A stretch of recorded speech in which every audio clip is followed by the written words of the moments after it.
Assalamualaikum warahmatullahi wabarakatuh. Waalaikumsalam warahmatullahi wabarakatuh. Berjumpa lagi di perkuliahan hari ini bersama kelas F. Saya sebagai moderator Kholidatun Nur Wahidiyah, dan perkenalkan saya bersama teman-teman saya, terutama yang pertama Mas As'ad, kemudian yang kedua Mbak Amanda Lubis, kemudian yang ketiga ada Mas Fatih. Ya. Yang terhormat Bapak Dr. Haji Imam Muslim MAG yang biasa disapa Yaimin, sebagai dosen pengampu filsafat studi integrasi Islam dan sains, akan memaparkan materi pada hari ini, yaitu Al-Martabah As-Sab'ah, atau bahasa istilah tasawufnya 7 tingkat nafsu. Padanya kami silahkan. Baik. Assalamualaikum warahmatullahi wabarakatuh. Alhamdulillahi wa ba'd. Yang terima kasih Saudari Kholidah yang telah berkenan untuk menjadi moderator pada muhadharah atau perkuliahan hari ini. Hari ini perkuliahan yang keempat apa kelima ya? Empat ya. Mas Asad yang hadir, kemudian Mas Fatih, lalu Mbak Amanda. Hanya 4 orang ini perkuliahan. Selainnya ikut fast track. Saya memang tidak memfasilitasi link untuk Zoom maupun Google Meet karena saya sering ditipu, mohon maaf. hanya masang foto doang. Jadi lebih baik nggak usah ikut, nanti ngikuti di channel YouTube-nya saja atau memutar ulang. Baiklah, seperti disampaikan oleh Kholidah, dari Magister PAI ya, PBA ya, Magister Pendidikan Bahasa Arab. Luar biasa nih kalau bahasa. Kita akan membahas 7 tingkatan nafsu atau yang biasa dikenal dengan Al-Martabah As-Sab'ah. Ini istilah dalam dunia tasawuf. Sedikit saya ingin mereview apa yang telah saya sampaikan, bahwa filsafat itu cara berpikir ya. Ini selalu diulang dengan 3 landasan: apa, bagaimana, untuk apa. Maka berpikir apa, bagaimana, untuk apa, berpikir ontologis, epistemologis, aksiologis itu disebut dengan berpikir filosofis.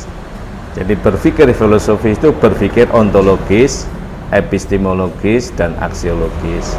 Berpikir apa, bagaimana, untuk apa.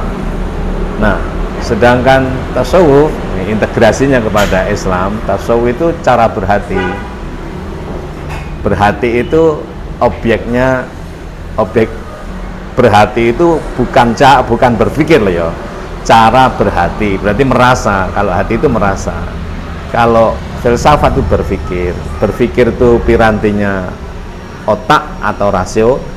Berhati itu pirantinya hati atau rasa, yaitu iman, ilmu, nikmat, takwa, dan nafsu yang mesti harus dipimpin oleh iman, dikendalikan, dikontrol oleh ilmu, selalu dirasakan oleh nikmat, dan dicek selalu oleh takwa, agar supaya nafsu itu menjadi baik.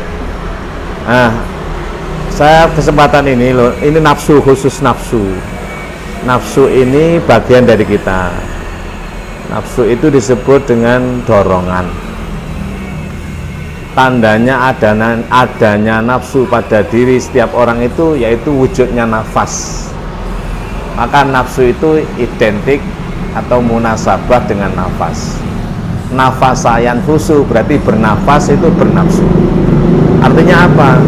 Selama orang itu masih bernafas, kemauan itu ada. Dan selama orang itu masih bernafas, berarti gejala kehidupan jasad itu masih ada.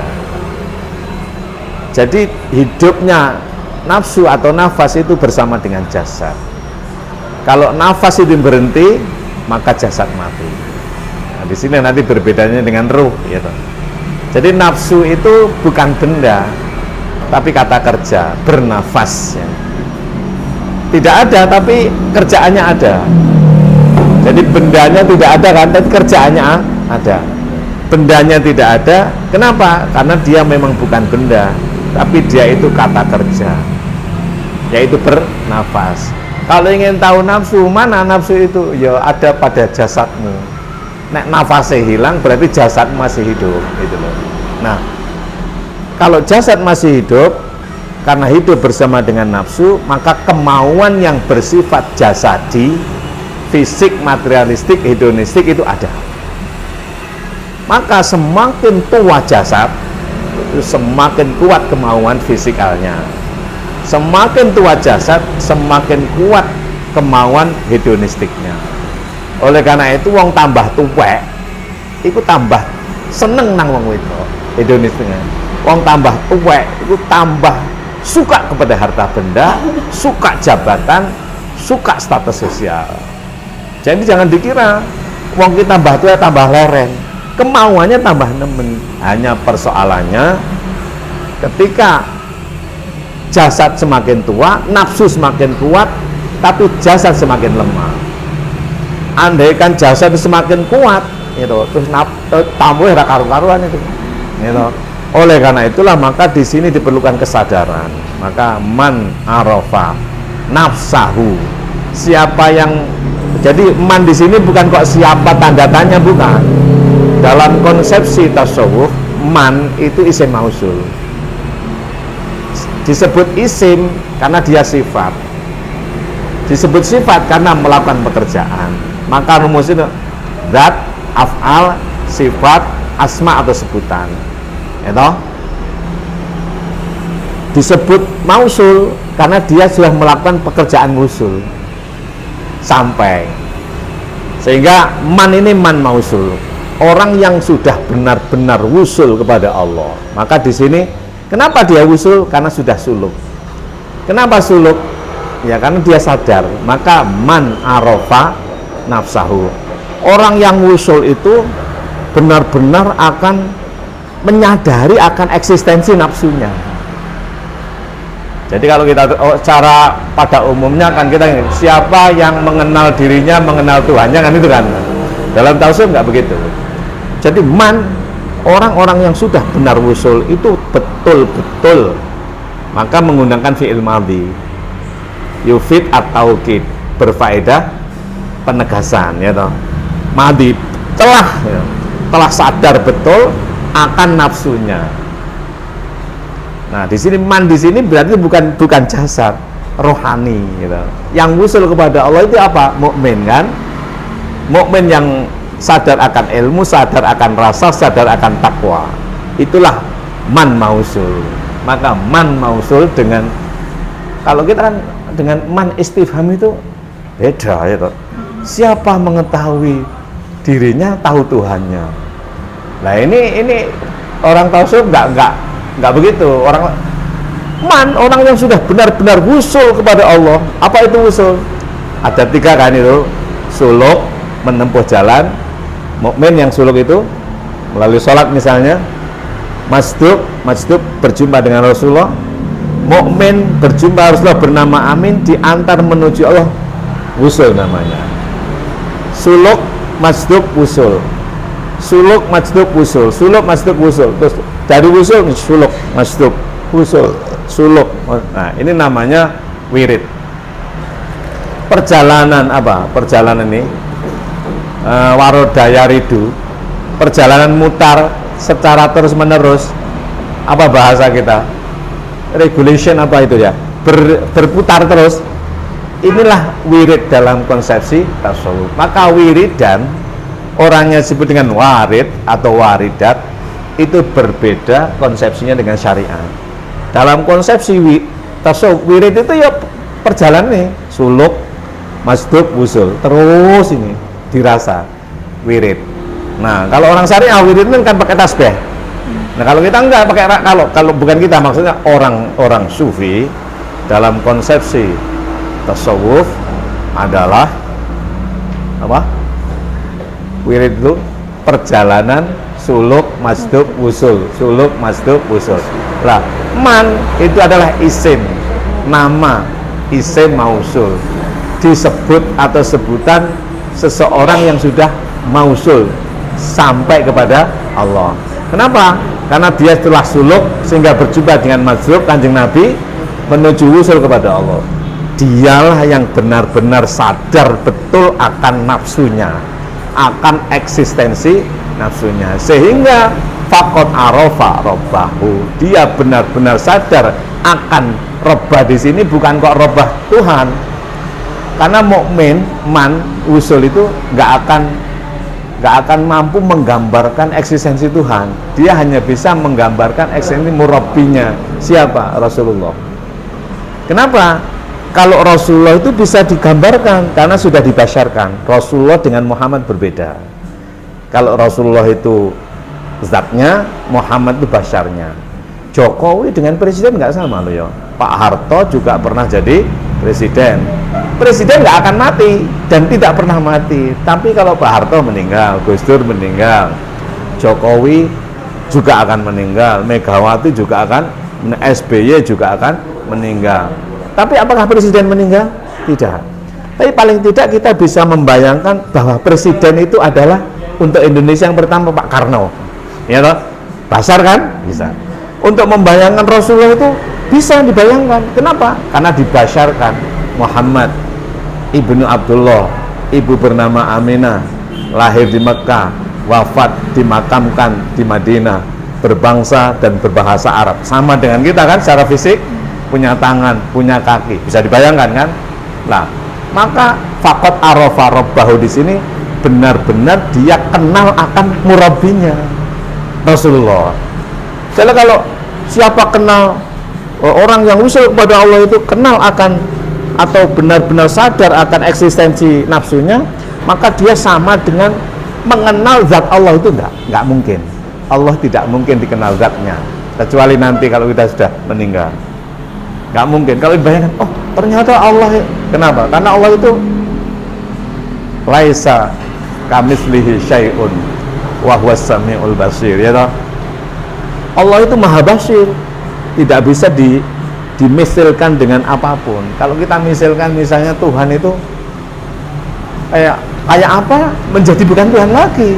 Tapi kalau memisilkan murabbi Muhammad, murabbi Rasulullah, bisa. Kenapa? Karena dibasyarkan. Nah oleh karena itu untuk bisa dipahami saya di sini ya. Ya, ini cara berpikir taktik secara sufi, secara maknawi menurut para kaum mutasawwif. Maka pendekatan tasawuf itu semacam itu. Nah, baiklah. Salah satu ulama mutasawwif, salah satu ulama yang sangat terkenal namanya An-Naqsabandi ya. An-Naqsabandi. Tapi dia bukan Bahauddin. Dia adalah Syekh Ahmad Diyauddin Al-Qamasqonawi An-Naqsabandi Al-Hindi. Nah, ini tokoh thariqah Naqsabandi. Kalau pendirinya kan Syekh Bahauddin An-Naqsabandi, tapi ini Syekh Diyauddin Ahmad Mustafa Al-Qamasqonawi An-Naqsabandi Al-Hindi, orang India ini.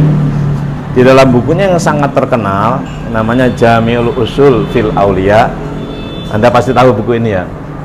Itu memberikan ilustrasi kepada kita apa yang disebut dengan al-martabah as-sab'ah, 7 tingkatan nafsu. 7 tingkatan nafsu. Beliau gambarkan sekedar untuk memberikan ilustrasi, nanti semuanya ada dalam diri kita ya toh. Artinya apa? Beliau ingin menjelaskan bahwa nafsu itu aslinya jelek. Aslinya kenapa? Kalau belum terpimpin. Seperti saya sampaikan di depan, bahwa nafsu itu dorongan, mendorong diri kita. Maka nafsu yang pertama disebut dengan al-ammarah bisu, al-ammarah bisu. Amir dengan ammar berbeda kan? Kalau amir kan mengajak ya, ya'muruna bil ma'ruf, itu amir ya. Wal takum minkum ummati yad'una ilal khairi wa ya'muruna bil ma'ruf. Ya'muruna itu bisa amir. Tapi kalau bisa juga menjadi amar. Awal amar itu dorong mengajak tapi maksa gitu loh. Nah, itu nafsu, maka ammarah. Dalam surat Yusuf, surat ke-12 ayat 53 diilustrasikan oleh Allah bahwa Yusuf mengatakan wama ubarri'u nafsi innan nafsa la ammaratun bisu'i illa ma rahima rabbi inna rabbi ghafurur rahim. Itu dalam surat Yusuf surat ke-12 ayatnya 53. Tidak akan aku biarkan, berarti dipimpin gitu ya. Wa ma ubarri'u, tidak akan aku bebaskan dorongan nafsuku ini. Ya, wa ma ubarri'u nafsi. Kenapa? Karena nafsuku ini ammarah bisu, mendorong muncul pada diri kita ini su. Artinya apa? Yusuf sangat jatuh cinta pada Zulaikha. Terus nafsunya mendorong, ayo perkosa wae. Nah, ini kan dorongan jelek. Maka dia katakan oleh Yusuf, dorongan nafsu yang jelek ini tidak akan aku biarkan. Wa ma ubarri'un nafsi innan nafsa la'ammaratun bisu. Nah, ini disebut dengan ammarah bisu. Itu ada setiap diri manusia. Pada dirimu, pada diriku ada dorongan-dorongan ingin melakukan kejahatan. Namanya ammarah bisu. Belum terekspresikan. Kenapa? Kalau ammarah bisu ini diekspresikan, namanya disebut lawwamah. Ini untuk menggambarkan saja martabah asaniyah. Al martabah asaniyah yakni lawwamah. Al martabah al ula ammarah bisu. Al martabah asaniyah yakni lawwamah. Secara bahasa artinya mencela, berarti terekspresikan. Ammarah bisunya di dalam diri, lalu lawwamah itu terekspresikan. Artinya apa? Bahwa kalau ammarah bisu ini tidak dipimpin, tidak dikendalikan, dia akan terekspresi menjadi mencela. Apa saja bentuknya? Bisa bisa membunuh, bisa apa saja lah gampangannya. Itu dalam surat Al-Qiyamah ya, surat ke-75 ayat 2. La uqsimu biyaumil qiyamah wala uqsimu bin nafsil lawwamah. Itu loh. Sungguh aku bersumpah. Ya toh? Sungguh aku bersumpah akan hati-hati betul terhadap lawwamah ini. Nah, ketika dorongan jelek tidak diekspresikan, lawwamah tidak terjadi, dorongannya tetap tapi berubah menjadi baik. Namanya mulhamah. Al martabah ats-tsalisah. Fa'alhamaha fujuraha wa taqwaha. Itu dalam surat Asy-Syams surat ke-91 ya. Ayat 67 atau 78 coba. Wasyamsi wadduhaha wal qamari idza talaha wan nahari idza kallaha wal laili idza yaghshaha was samaa'i wa ma banaha wal ardi wa ma tahaha wa nafsin wa ma sawwaha. 7 ya. Fa'alhamaha fujuraha wa taqwaha. 78. Fa'alhamaha fujuraha wa taqwaha. Surat Asy-Syams surat ke-91, betul ya? Ayat 78. Mulhamah. Apa itu? Tulhim sahibaha fi'lal khairati. Tadi tidak tulhim, kalau tadi kan ammarah. Ammarah dengan tulhim beda ya. Ammarah sangat menyuruh untuk melakukan kejahatan, ya toh? Kalau dibiarkan menjadi lawwamah. Ketika ditahan, tidak lawwamah, tidak terjadi, dorongannya tetap tapi mengarah ke kebaikan. Namanya mulhamah, al martabah ats-tsalisah. Maka kita nyebutnya jiwa. 1 nafsu, 2 nafsani, 3 nufus. Ya toh? Ya toh? Dalam bahasa kita nafsu itu 2 ini, lalu jiwa. Kalau jiwa sudah terpimpin, jiwa sudah baik. Nah, Kalau mulhamah ini diikuti, dorongan untuk melakukan kebaikan itu kita lakukan, kan ada ini. Kita ingin berbuat baik, ingin sedekah, ingin apa aja lah. Maka berikutnya baru muncul namanya mutma'innah, yaitu al-martabah ar-rabi'ah. Al-martabah ar-rabi'ah, mutma'innah. Nah, jiwa tenang inilah yang dipanggil oleh Allah penuh cinta.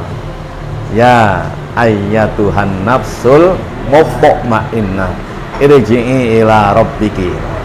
Wahai jiwa yang tenang, kesini kamu, ya toh, kembali pada Tuhanmu, kembali pada Murabbimu, ya.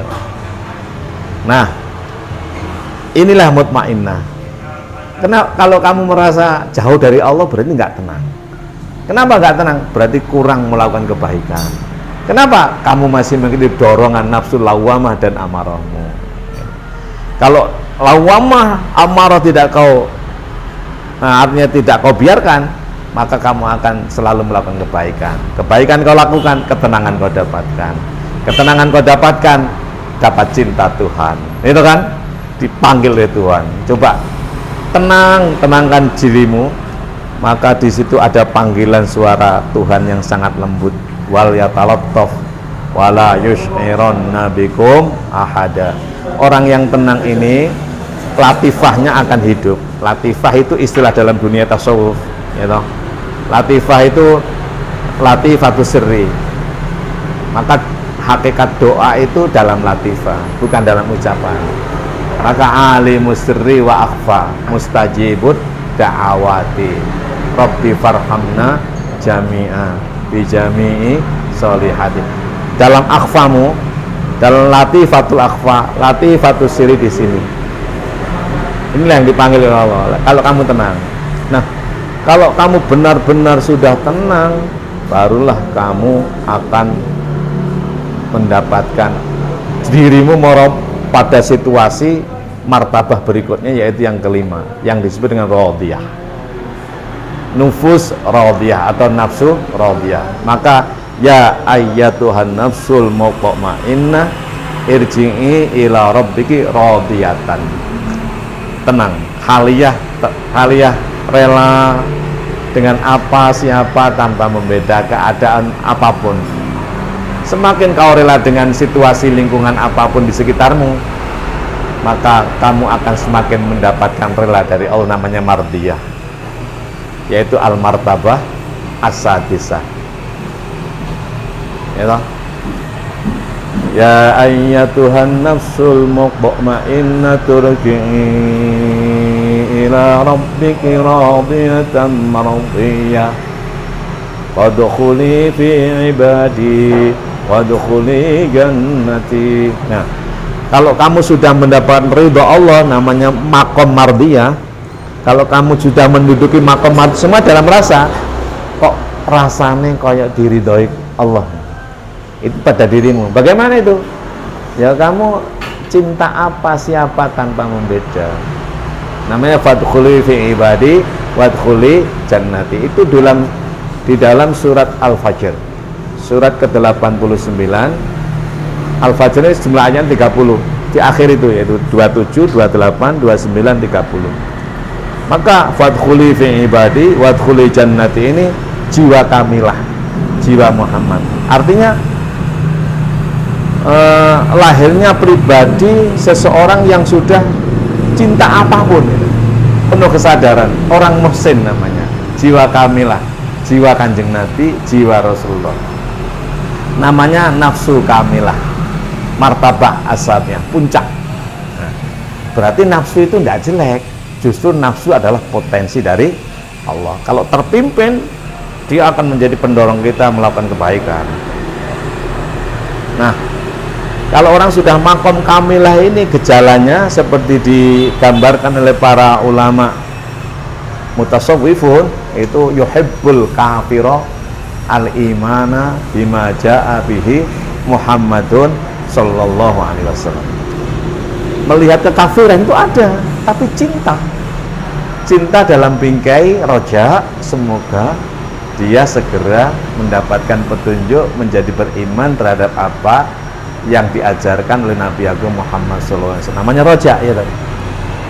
Wa yuhibbul mu'mina ats-tsubuta ala imani wa ta'atih. Melihat orang mukmin itu cinta semoga tetap di dalam keimanan dan ketaatannya. Berarti di balik ini ada kekhawatiran. Yang mukmin pun bisa nggak mukmin, namanya khauf kan? Ya. Nah, bainar roja'i wal khaufi namanya mahabbah. Wa yuhibbul ma'asi at-taubah minal ma'siyah. Melihat kemaksiatan itu cinta dan juga khawatir. Kalau tadi roja terus khauf, kalau ini roja dan khawatir melihat kemaksiatan. Semoga yang maksiat itu segera taubat. Karena bisa jadi kalau Allah menghentikan saya pun bisa kan ya. Maka khawatir. Yang pertama menimbulkan berdoa harapan, yang kedua perlindungan. Namanya mahabbah. Bainar roja'i wal khaufi mahabbah. Inilah jiwa kamilah namanya. Nah, berapa menit? 25 menit ya. Ya. Saya kira kita tutup dulu ini sampai di sini ya. Muhadharah ula pada pertemuan pertama ini bersama Khalidah, Mas As'ad dan lupa kan? Subhanallah. Kalau Mas Fatih enggak? Amanda, subhanallah. Maaf Amanda. Ya. Hanya 4 orang aja kok. Terima kasih, saya kembalikan kepada Khalidah, barangkali ada yang bertanya. Oke, cukup sekian materi pada kali ini. Mungkin dari teman-teman ada yang ingin bertanya, disilahkan.